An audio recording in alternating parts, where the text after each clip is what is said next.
Hello students, I hope कि आपकी preparation अच्छी चल रही होगी। तो हम पढ़ रहे थे इंडस्ट्रियल रिलेशंस। तो आज हम स्टार्ट करेंगे उसका एक नया chapter, that is labour absenteeism and labour turnover. ये चैप्टर बहुत ही इजी चैप्टर है, लेकिन इससे यूपीएससी कंटिन्यूसली जो कंपलसरी क्वेश्चन होता है, क्वेश्चन नंबर 5, उसमें क्वेश्चन पूछती है। तो इसके जो प्रोविजंस है, इसके जो पॉइंट्स है, वो बहुत इम्प्लाइड है, लेकिन साथ ही में बहुत इंपॉर्टेंट भी है। ठीक है, तो अपन चैप्टर बिल्कुल एकदम मक्खन की तरह पढ़ेंगे। इसमें बहुत सारी इमेजेस भी यूज़ हुई है, तो it will help you in memorising the thing. Also हमने PYQ जैसे हमारा ट्रेडिशन है, हम सारे कवर करते हुए चलेंगे। ठीक है, तो स्टार्ट करते हैं एब्सेंटिज्म से। लेबर एब्सेंटिज्म क्या होता है? तो एब्सेंट होना तो बहुत नॉर्मल चीज़ है ना, कि किसी भी ऑर्गेनाइजेशन में कोई भी एब्सेंट हो सकता है, और होना भी चाहिए। कोई किसी की पर्सनल लाइफ भी तो होती है। तो ये प्रॉब्लम कैसे बन गई? तो लेबर एब्सेंटिज्म प्रॉब्लम तब बनती है जब वो फ्रीक्वेंट हो और विदाउट प्रायर कंसेंट हो, यानी आपने परमिशन नहीं ली फिर भी आप फ्रीक्वेंटली एब्सेंट होते जा रहे हो।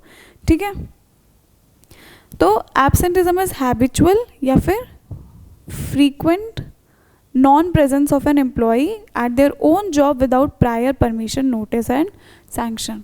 ठीक है, तो ये कब बनती है प्रॉब्लम? जब ये फ्रीक्वेंट हो, तब ये जाके प्रॉब्लम बनती है। सेकेंड, इट इज़ अनऑथराइज्ड, यानी आपने किसी से परमिशन नहीं ली है। इट इज़ अवॉइडेबल, यानी कि आप चाहो तो इसको अवॉइड कर सकते हो, लेकिन आपने करा नहीं है, मतलब आप जान पूछ के एब्सेंट हुए हो। साथ में ये विलफुल, यानी आप, ठीक है, आप विलफुली एब्सेंट हो अपने वर्क प्लेस से। तो जब ये तीनों फैक्टर होते हैं, तब हम बोलते हैं कि absenteeism is a problem in industrial relations. ठीक है, how it is measured? It is measured as a percentage of work days lost due to absence. ठीक है, अब अपन पढ़ते हैं फीचर्स। अपन ने मीनिंग देख लिया कि लेबर एब्सेंटिज्म क्या होता है। अब अपन फीचर्स देखेंगे कि क्या इसके कैरेक्टर्स हैं। 3 तो अपन ने ऑलरेडी पढ़ चुके हैं, that is it is frequent, it is unplanned और इट इज़ अनऑथराइज्ड। तो ये तीनों तो जान है, ये मीनिंग में भी काम आएंगे, फीचर्स में भी काम आएंगे, और यही डिफाइन करते हैं कि एब्सेंटिज्म क्या होता है। ठीक है, फिर है it is varies across industries and region. Of course कि किसी इंडस्ट्री में, जैसे कि अगर कंस्ट्रक्शन वर्कर में अगर आप देखो, तो उसमें लेबर एब्सेंटिज्म ज़्यादा रहता है। अगर आप में से कई लोगों ने कभी अपना घर बनवाया हो, तो आपको पता होगा कि ये जो कॉन्ट्रैक्टर्स होते हैं, ठेकेदार्स होते हैं, कितनी फ्रीक्वेंटली छुट्टी ले लेते हैं, ऑफ पे चले जाते हैं, बिना बताए चले जाते हैं, फिर फ़ोन भी नहीं उठाते, स्विच ऑफ कर लेते हैं। तो ये प्रॉब्लम क्या है? ये लेबर एब्सेंटिज्म की प्रॉब्लम है। तो ये इनफॉर्मल सेक्टर में ज़्यादा होती है as compare to formal sector. Formal sector में पूरा एक पॉलिसी होती है कि अगर आपको लीव लेनी है, आपको साल में कितनी लीव मिल रही है, अगर आपको छुट्टी लेनी है तो आपको बताना पड़ेगा पहले से। ठीक है, फिर नेक्स्ट पॉइंट ये आ गया, high among unskilled and low paid workers. It is influenced by season, festivals and health. बहुत नॉर्मल पॉइंट है। Involve loss of man days and wages and it reflects worker dissatisfaction और disengagement. अभी अपन जब reasons पढ़ेंगे कि absenteeism क्यों होता है, तब ये वाले जो 2 पॉइंट्स हैं आपको और क्लियर हो जाएंगे। ठीक है, अब intensity of absenteeism in Indian industries. अब टेक्सटाइल में, माइनिंग में देखो कितना एब्सेंटिज्म रहता है। क्यों? वहाँ पे इनफॉर्मल होता है, वहाँ पे आपने कंपनी के साथ बॉन्ड साइन नहीं किया होता। ठीक है, आप कट रहा है तो छोड़ भी दो, फिर नई दूसरी माइन में आप लग जाओ। तो ये इनफॉर्मल सेक्टर में एब्सेंटिज्म हमें ज़्यादा देखने को मिलता है। ठीक है, साथ में मैन्युफैक्चरिंग या कंस्ट्रक्शन देख लो, बाकी सब में एवरेज रहता है। ठीक है, फिर कॉजेज़ क्या क्या हैं? अब बात करें कि एब्सेंटिज्म होता क्यों है, तो इसके बहुत सारे कॉजेज़ हैं। अगर हमको स्ट्रक्चर्ड वे में इसको प्रेजेंट करना है, तो अपन ने इसको 2 में कैटेगराइज कर दिया। एक तो है जो एम्प्लॉयर की वजह से एब्सेंटिज्म होता है, और दूसरा एम्प्लॉय की वजह से। ठीक है, तो पहले अपन एम्प्लॉयर का देख लेते हैं कि क्यों एब्सेंटिज्म के लिए एम्प्लॉय को बार बार होना पड़ता है, जो एम्प्लॉयर फैक्टर्स क्रिएट करता है वो। तो क्या होगा, तुम सोचो, खुद सोचो कि एब्सेंट वर्कर क्यों है? क्योंकि वहाँ पे वर्किंग कंडीशंस अच्छी नहीं होगी, वहाँ पे सेफ्टी मेजर्स अच्छे नहीं होंगे, वहाँ पे सुपरवाइजर्स के साथ रिलेशंस है वो अच्छे नहीं होंगे, वो पॉजिटिव वर्क एनवायरनमेंट नहीं होगा। ठीक है, साथ में उनको वेजेस इतनी अच्छी नहीं मिल रही होगी, जो एम्प्लॉयर है वो उनको करियर ग्रोथ अच्छी नहीं दे रहा होगा। तो यही सारे फैक्टर्स हैं जो अपन लिखेंगे लेबर एब्सेंटिज्म में, कॉज्ड बाय एम्प्लॉयर। जैसे पुअर वर्किंग कंडीशन, बहुत ज़्यादा वर्कलोड है, लॉन्ग वर्किंग आवर्स है, कोई बैलेंस ही नहीं हो पा रहा वर्क और लाइफ में, ठीक है। Inadequate safety measures, lack of motivation and recognition, inflexible leave policies. फिर है unfair supervision, lack of welfare facilities, जैसे कि lack of transport facility create problem for women. एक सर्वे में बताया गया है कि जिस रोड पे, जो रोड मतलब बहुत अच्छे से चलता है, जहाँ पे स्ट्रीट लाइट्स है, जहाँ पे जो ट्रांसपोर्टेशन है, पब्लिक ट्रांसपोर्टेशन, वो फ्रीक्वेंट होता है और सेफ़ है, उस जगह को ऑब्जर्व किया गया है कि वहाँ से जो इंडस्ट्रीज़ कनेक्ट होती है तो उसकी वजह से women participation in the work force increase होता है। तो आप सोचो कि अब छोटा सा इनिशिएटिव कि अगर आप रोड उसको स्मूथ करा दो, स्ट्रीट लाइट्स लगवा दो, ट्रांसपोर्टेशन फ्रीक्वेंट करवा दो, उसको थोड़ा सेफ बना दो, तो कैसे वो डायरेक्टली इम्पैक्ट करता है वुमेन का पार्टिसिपेशन। तो सेम ये है कि अगर कंपनी भी अच्छी फैसिलिटीज़ देगी, अपने welfare facilities in the company, तो फिर क्या होगा, उससे भी एक पॉजिटिव इम्पैक्ट आएगा, वर्कर एब्सेंट नहीं होगा। जैसे गूगल है, गूगल क्या करती है, गूगल एक मतलब घर जैसा माहौल बनाती है, आपको गूगल कैंपस में हर चीज़ मिलेगी, तो वर्कर एब्सेंट होना ही नहीं चाहेगा, उसको मज़ा आएगा कि जाए हम वहाँ पे अपने ऑफिस में जाए, वहाँ पे रिक्रिएशनल एक्टिविटीज़ करे, खाना पीना सब मिलता है, तो एक पॉजिटिव वर्क एनवायरनमेंट क्रिएट करता है गूगल, ठीक है। आप लोग भी जब फ्यूचर में डीएम बनोगे तो आपको भी इंश्योर करना पड़ेगा कि जो आपका वर्क प्लेस होगा उसमें आपके जो एम्प्लॉयज़ हैं वो ऐसा ना हो कि अरे यार क्यों जाना पड़ रहा है आज ऑफिस, बल्कि they are motivated to come to your office. तो उसके लिए आपको एक पॉजिटिव वर्क एनवायरनमेंट क्रिएट करना पड़ेगा, ठीक है। फिर absence of training and career growth, poor communication with the management. तो ये सारे फैक्टर्स हैं एम्प्लॉयर के साइड से जो कि एम्प्लॉई को ना आने पे मतलब एक काइंड ऑफ फैक्टर क्रिएट करते हैं ताकि एब्सेंटिज्म हो, पर एम्प्लॉयज़ की खुद की भी गलती है।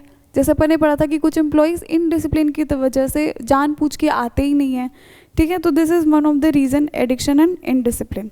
फिर है पुअर हेल्थ, अब किसी का एक्सीडेंट हो गया या फिर पुअर हेल्थ हो गई, फ्रीक्वेंटली हेल्थ ख़राब हो रही है, तो उसकी वजह से भी एब्सेंटिज्म होता है। फैमिली रिस्पॉन्सिबिलिटी है, सोशल रिलीजियस फंक्शंस है, lack of interest in job, जैसे जॉब फटीग और जॉब बर्नआउट, ये बहुत अच्छे पॉइंट्स हैं। मतलब कि अगर एम्प्लॉयज़ बहुत ज़्यादा बर्डनड होगा तो धीरे धीरे उसकी काम करने की इच्छा ही ख़त्म हो जाएगी, फिर वो आएगा ही नहीं। तो this is one of the reason of absenteeism. फिर है role conflict and role ambiguity. इसका मतलब है उसको क्लियर ही नहीं है कि उसको वर्क प्लेस पे जाके काम क्या करना है। जैसे कि एक डॉक्टर होता है, डॉक्टर को एक तो पेशेंट को ट्रीट भी करना होता है, साथ ही में वो कई यूनिवर्सिटी में प्रोफेसर्स भी होते हैं, तो एक रोल कॉन्फ्लिक्ट हो जाता है। जैसे अपन ने पढ़ा था कि कंपनी क्या करती है, आउटसोर्सिंग करती है, लेकिन वो इंटरनली आउटसोर्सिंग करने लग गई धीरे धीरे, ठीक है। तो एम्प्लॉयज़ के ऊपर डबल बर्डन आ गया, एक तो उनको रूटीन टास्क भी करना है, साथ में कंपनी के द्वारा दिया गया हुआ एक स्पेशलाइज्ड टास्क भी करना है, तो ये भी रोल कॉन्फ्लिक्ट आ जाता है कि किस तरफ ज़्यादा ध्यान दें। तो इसकी वजह से भी एक मेंटल प्रेशर क्रिएट हो जाता है एम्प्लॉयज़ के ऊपर, तो ये एब्सेंटिज्म का एक कारण बन जाता है। फिर है rural background and migration, frequent migration हो रहा है, lack of job security and peer influence. तो दीज आर द फैक्टर जिसकी वजह से एब्सेंटिज्म होता है। फिर आगे बढ़ते हैं अपन इफ़ेक्ट क्या आएगा एब्सेंटिज्म का। अब खुद सोचो, खुद की एक ब्रेनस्टॉर्मिंग करके देखो कि क्या क्या इफ़ेक्ट हो सकते हैं अगर कोई पर्सन अपने वर्क प्लेस से फ्रीक्वेंटली एब्सेंट रहता है विदाउट परमिशन। तो क्या होगा, एक तो कॉस्ट आएगी बहुत अच्छी खासी किसको, कंपनी को। जैसे कि उसने जो उसकी ट्रेनिंग कॉस्ट लगाई है वो, उसकी जो रिक्रूटमेंट कॉस्ट लगाई है वो, ठीक है। साथ ही में उसको ओवर टाइम देना पड़ेगा किसको, जो रेगुलर एम्प्लॉयज़ है जो आ रहे हैं उनको, क्योंकि उसका काम अब दूसरे को एम्प्लॉयज़ को करना पड़ रहा है, ठीक है। तो ये बहुत बड़ी कॉस्ट क्रिएट करता है कंपनी के लिए। साथ ही में प्रोडक्टिविटी डिक्रीज़ होगी, प्रोडक्शन डिक्रीज़ होगा, ठीक। अपने जो कंपनी टारगेट्स है वो मीट नहीं कर पाएगी, अपने गोल्स ऑब्जेक्टिव्स इनसे पीछे रह जाएगी, ठीक है। कंपटीशन में फिर वो सफ़र करेगी। जैसे आज जो सीसीडी इन्वायरमेंट है जैसे बोलते हैं, that is complex competitive and dynamic environment है, उसमें पीछे रह जाएगी कंपनी। साथ ही में सबसे बड़ा जो लॉस होगा वो है कस्टमर डिससैटिस्फैक्शन। अगर कोई रिटेल स्टोर है तो उसमें 5 एम्प्लॉयज़ चाहिए होते हैं वहाँ की जो एम्प्लॉयज़ को एंटरटेन करने के लिए, लेकिन फॉर एग्जांपल 2 एम्प्लॉयज़ उसमें से आ ही नहीं रहे, तो एम्प्लॉय क्या करेगा, एम्प्लॉय को फिर बहुत ज़्यादा वेट करना पड़ेगा लाइन में कि यार हमको कोई दिखाने वाला ही नहीं है, या फिर बहुत लंबी लाइन लगी हुई है चेकआउट करने के लिए। तो फिर क्या होगा कि कस्टमर सोचेगा कि यार इस ब्रांड पे जाना ही नहीं है, इस रिटेल आउटलेट पे जाना ही नहीं है, हम कहीं और जाएंगे। तो loss of customer is a biggest setback for any company. तो ये एक बहुत बड़ा नेगेटिव इफेक्ट होता है एब्सेंटिज्म का। अपन देख लेते हैं, लॉस ऑफ प्रोडक्शन है, इंक्रीज इन ओवरटाइम कॉस्ट है, रिड्यूस एफिशिएंसी ऑफ वर्कफोर्स है, ओवरऑल वर्कफोर्स इससे इम्पैक्ट होगी। क्यों? क्योंकि अब देखो दूसरे एम्प्लॉयज़ पे बर्डन आ रहा है बहुत ज़्यादा, तो उनकी वर्क लाइफ इम्बैलेंस हो जाएगी, वो फिर का उनकी प्रोडक्टिविटी धीरे धीरे डिक्रीज़ होगी, उनका मोरल डिक्रीज़ होगा, ठीक है, lower moral among regular employees, delay in meetings deadlines, quality deterioration, increase supervisory burden, customer dissatisfaction, increased recruitment cost and reduced industrial harmony।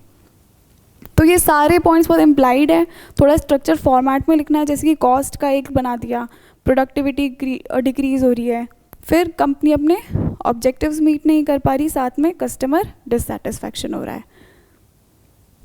फिर हम आगे बढ़ते हैं, जैसे एक ये पैनल डिस्कशन में एक डिस्कशन होगा एब्सेंटिज्म इन वर्कफोर्स के लिए, और देखा गया कि पैनल खुद ही एब्सेंट है, तो this is ironical and this is called lead by example. फिर हम आगे बढ़ते हैं, मेजर्स टू कंट्रोल एब्सेंटिज्म। ये भी बहुत इजी टॉपिक है, जो अपन ने पढ़ा है उसको रिवर्स करना है अपने को।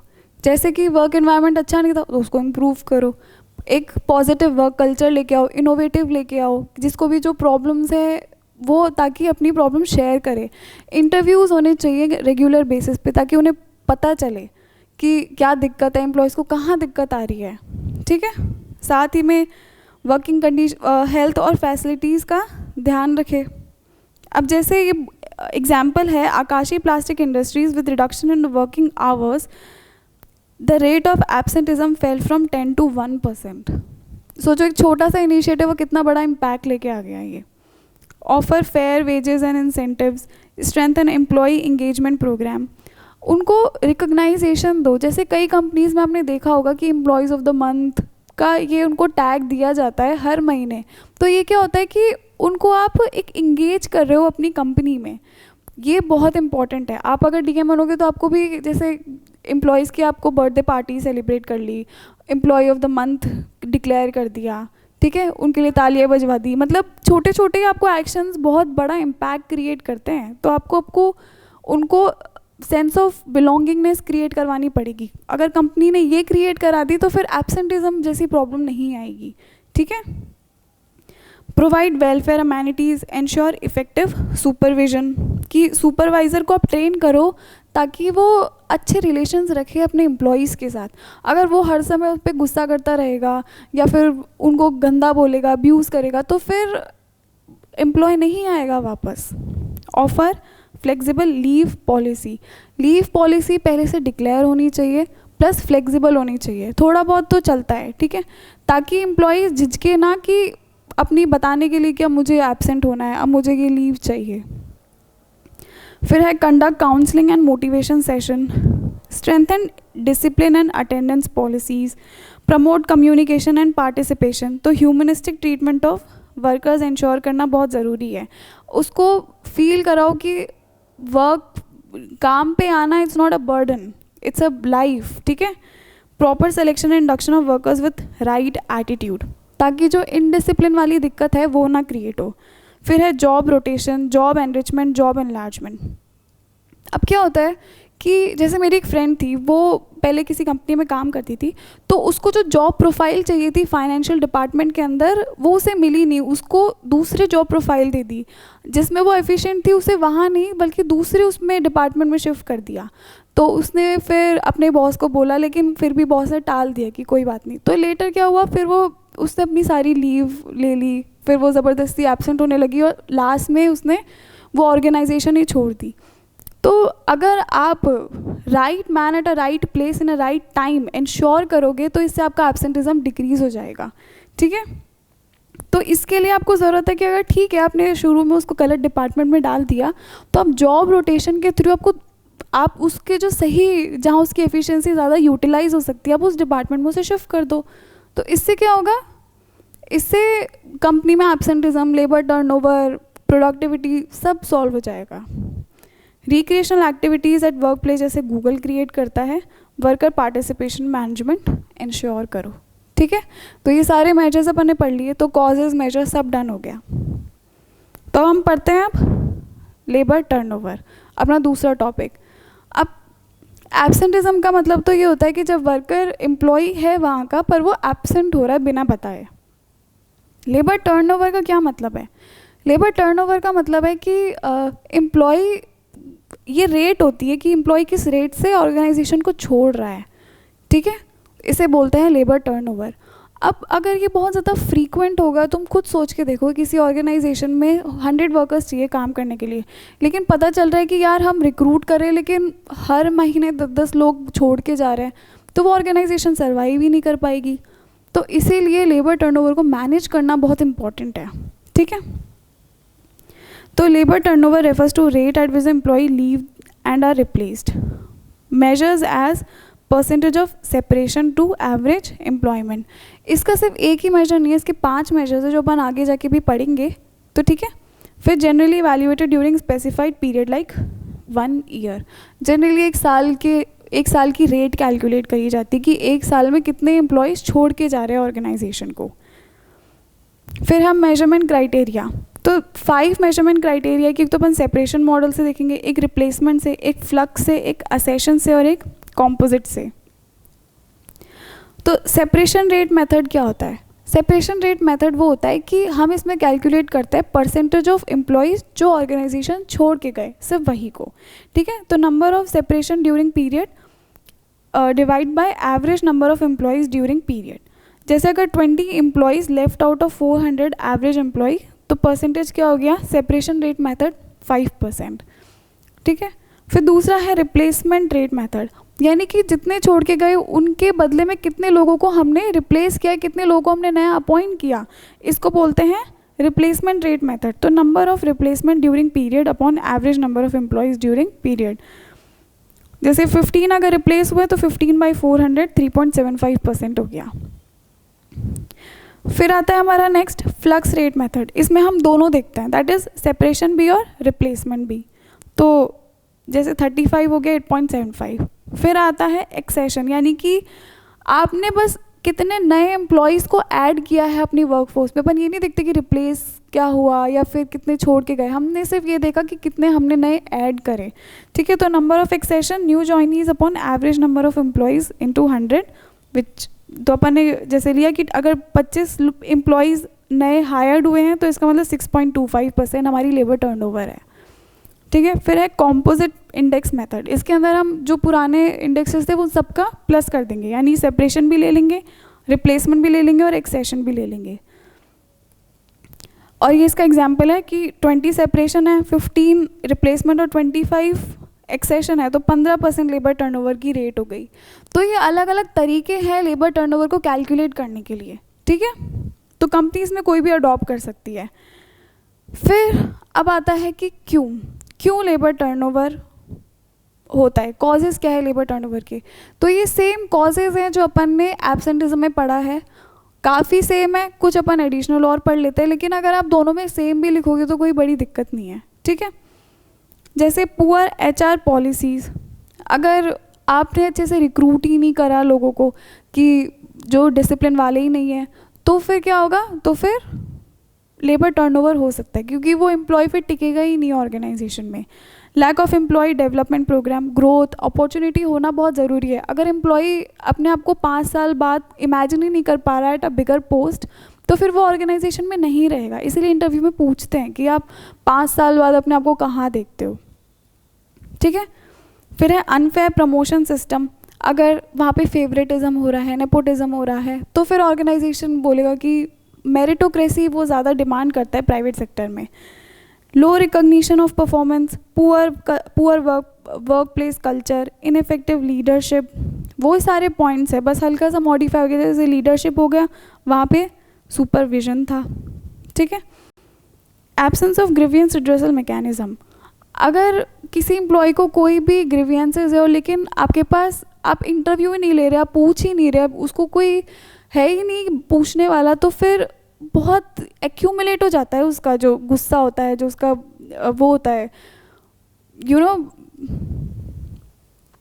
मतलब वो ढंग से अपनी ग्रीवियंसेस को आउट करने का उसको ज़रिया नहीं मिलता, तो इसकी वजह से भी डिससेटिस्फैक्शन हो जाता है, जिसकी वजह से लेबर टर्नओवर होता है। Lack of safety and welfare, rigid management structure, inadequate communication, काफ़ी पॉइंट सेम है, हल्का सा मॉडिफाई कर दिया। फिर आते हैं causes of labour turnover employee की साइड से, लेकिन इसके लिए अपन पहले एक बार इमेज देखते हैं। इस इमेज में आप जितना ऑब्जर्व करोगे, जितने ज़्यादा पॉइंट्स निकाल पाओगे, उतना ईजी हो जाएगा पॉइंट्स लिखना, ठीक है। जैसे कि आप पहली इमेज को ऑब्जर्व करो, क्या आ रहा है इसमें कि इसमें जो सुपरवाइज़र है वो एम्प्लॉय पे चिल्ला रहा है, इसका मतलब जो वर्क एनवायरनमेंट है वो एक पॉजिटिव नहीं है, एम्प्लॉय पे बहुत ज़्यादा बर्डन आ रहा है, दोनों के बीच में अंडरस्टैंडिंग नहीं है, ठीक है। इसके इनका जो एटीट्यूड है मैनेजर का वो इतना अकोमोडेटिव नहीं है। तो अपन को 4-5 पॉइंट्स पहली इमेज से मिल गए, तो अपन यही लिख देंगे कॉजेज में। अब दूसरी इमेज देखो, दूसरी इमेज क्या है कि वर्कर के पास एक तो कंफर्ट जोन है और एक अपॉर्चुनिटी है, तो for better opportunity employees leave the organisation. होता ही ऐसे बोलते हैं कि हर 2 साल में अपना एम्प्लॉयमेंट चेंज कर लेते हैं प्राइवेट सेक्टर में, ठीक है। तो for better opportunities they leave the organisation. फिर है फॉर करियर ग्रोथ के लिए।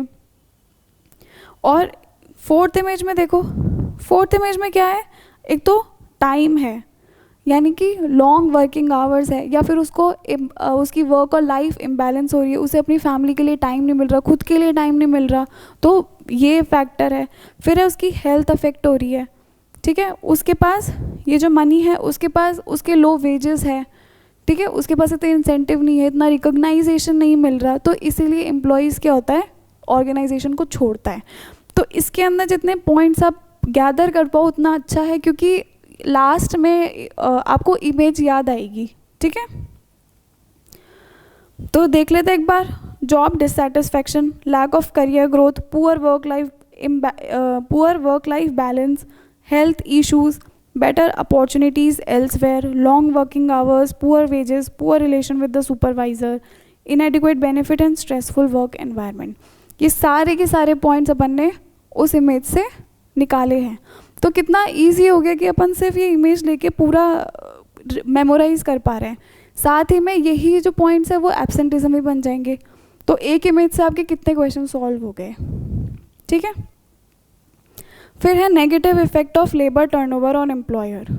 एम्प्लॉयर पे क्या नेगेटिव इफेक्ट पड़ेगा अगर एम्प्लॉय बहुत फ्रीक्वेंटली अपनी ऑर्गेनाइजेशन छोड़ रहा है, तो वही सारे सेम पॉइंट है, वही कॉस्ट से कैलकुलेट करो, रिक्रूटमेंट कॉस्ट, फिर उसकी ओवरटाइम कॉस्ट, साथ में ट्रेनिंग कॉस्ट,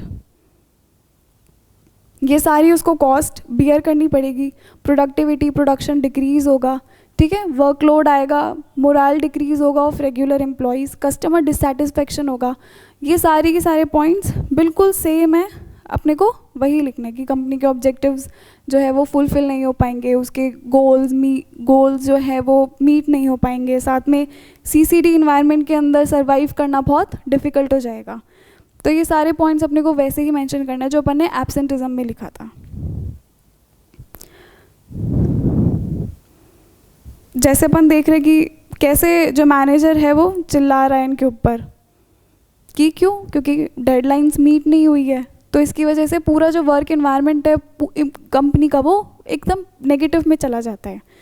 फिर अपन देखते हैं कि negative effect of labour turnover on employee पे क्या फ़र्क पड़ता है। वैसे तो एम्प्लॉय खुद छोड़ता है, तो अपन जैसे कुछ देखेंगे कि उसको जॉब इनसिक्योरिटी हो जाएगी, जो उसको आगे जाके पीएफ मिलने वाला था, जो भी सोशल सिक्योरिटी बेनिफिट्स मिलने वाले थे वो नहीं मिलेंगे, साथ ही में उसके पास एक शॉर्ट टर्म के लिए फाइनेंशियल लॉस आ जाएगा, फिर फाइनेंशियल डिपेंडेंस आ जाएगी, इंस्टेबिलिटी आ जाएगी, adjustment problem in new job, loss of social bonds, जो भी उसके इनफॉर्मल रिलेशंस थे उस ऑर्गेनाइजेशन में वो सारे छूट जाएंगे, फिर stress and uncertainty, reduce motivation, career discontinuity and lack of long term development. तो ये कुछ आप पॉइंट्स इसमें मेंशन कर सकते हो कि क्या नेगेटिव इफेक्ट आएंगे, ठीक है। लेकिन positive effect of optimum labour turnover, अब लेबर टर्नओवर हमेशा नेगेटिव ही नहीं होता। ऐसा नहीं है कि किसी ऑर्गेनाइजेशन को हम अच्छा बोले कि उसमें ज़ीरो लेबर टर्नओवर है। अगर ऐसा है तो तुम खुद सोचो कि उसके अंदर क्या होगा, उसके अंदर कोई इनोवेशन नहीं होगा, बाहर से कोई टैलेंट नहीं आ रहा, कोई कंपटीशन ही नहीं होगा, एकदम येस मैन कल्चर चलेगा कि सुपरवाइज़र की हाँ में हाँ करनी है, एकदम रिजिड ब्यूरोक्रेटिक स्ट्रक्चर हो जाएगा उस ऑर्गेनाइजेशन का। वो ऑर्गेनाइजेशन फिर कभी भी इनोवेशन या फिर नए चैलेंजेस झेल ही नहीं पाएगी, ठीक है, वो इस डायनामिक एनवायरनमेंट में सर्वाइव ही नहीं कर पाएगी। तो इसीलिए labour turnover at optimum level होना बहुत इम्पॉर्टेंट है, कुछ हद तक ये होना ज़रूरी है। जैसे एक रहीम मॉडल आता है, रहीम मॉडल क्या बोलता है कि अगर बहुत लेबर जो टर्नओवर होगा वो बहुत कम होगा, और यहाँ अपन प्रोडक्टिविटी को रखते हैं, तो प्रोडक्टिविटी बहुत कम होगी। अगर लेबर टर्नओवर एक ऑप्टिमम लेवल पे होगा तो प्रोडक्टिविटी हाईएस्ट होगी, और अगर लेबर टर्नओवर बहुत ज़्यादा होगा तो भी प्रोडक्टिविटी लो होगी। तो ये रहीम मॉडल बहुत इंपॉर्टेंट है, आप इसको कोट करो। अपन आगे ओबी की क्लास जब अपन लेंगे तो अपन ये पढ़ेंगे, लेकिन ये यहाँ पे भी काफ़ी रेलेवेंट है, ठीक है। तो एक minimum level of labour turnover होना बहुत ज़रूरी है। क्यों? क्योंकि ये फ्रेश आइडियाज़ और इनोवेशन लेके आता है। It removes the inefficient workers जो एडजस्ट ही नहीं कर पा रहे, जो इतना प्रोडक्टिविटी को बढ़ा नहीं पा रहे, ठीक है, तो उन लोगों को निकल जाना ही बेहतर है। Improve flexibility, encourage health competition, healthy competition. जब बाहर से, जैसे अब अपन जब अपन सिविल सर्वेंट्स में पढ़ते हैं कि क्या हमें वहाँ पे चेंजेस या रिफॉर्म्स लाने की ज़रूरत है, तो अपन एक लेटरल एंट्री करके अपन टर्म यूज़ करते हैं। तो वो क्या होता है, हम ब्यूरोक्रेटिक स्ट्रक्चर के अंदर बाहर के लोग लेके आएंगे ताकि यहाँ पे हेल्दी कंपटीशन इंक्रीज़ हो। सेम यहाँ पे होगा। It reduce stagnation, provide growth opportunities, improve moral through promotions, enhance adaptability to change in CCD environment. It is very important कि आप बाहर से लोग लेके आओ, आप कॉम्पिटिशन लेके आओ। फैसिलिटेट ऑर्गेनाइजेशनल रिन्यूअल, ठीक है, जब भी ऑर्गेनाइजेशन को चेंज करने की ज़रूरत है तो चेंज ऑर्गेनाइजेशन को होना ही पड़ेगा, because change is only constant. तो तब जो optimum labour turnover, it will help in the organisation renewal, ठीक है। तो आज की क्लास में इतना ही। जो बचा हुआ चैप्टर है with PYQs upon next class में डिस्कस करेंगे। तो I hope you like this session. Thank you so much.